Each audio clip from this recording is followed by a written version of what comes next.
Абайдың 33-ші қара сөзі. Егер мал керек болса, қолөнер үйренбек керек. Мал жұтайды, өнер жұтамайды.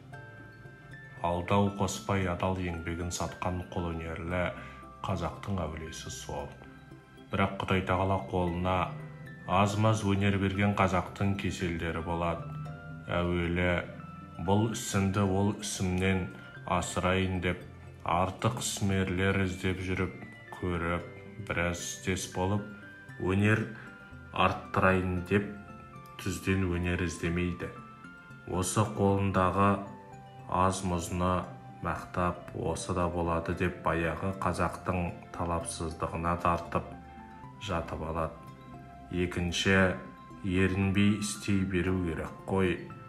Бір-екі қара тапса, малға бөге қалған кісімсіп, маған мал жоқ па дегендей қылып еріншектік, салдау салғырттыққа, кербездікке салынады. Үшінші, дарқансың ғой, өнерлісің ғой шырағым, немесе ағеке нең кетеді, осы ғанамды істеп бер дегенде, маған да біреу жалынарлыққа жеткен екенмін деп мақтатып кетіп пайдасыз алдауға, қу тілге алданып өзіңнің уақытын өткізеді.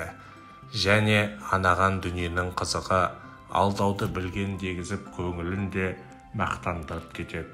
Төртінші, тамыршылдау келеді.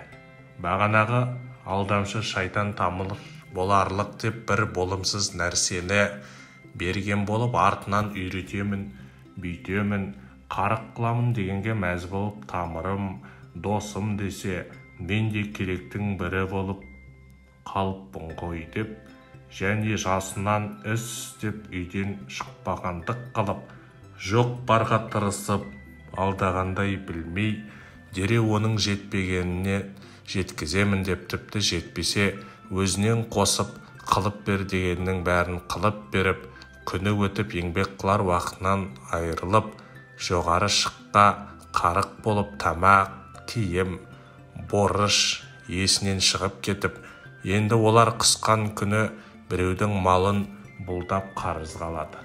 Оны қылып берейін, мұны қылып берейін деп, соныменен табыс құралмай, борышы асып, дауға айналып, адамшылықтан айырылып қор болып кетеді.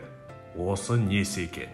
Қазақтың баласының өзі алдағыш бола тұрып, және өзі біреуге алдатқыш бола тұғыны қалай?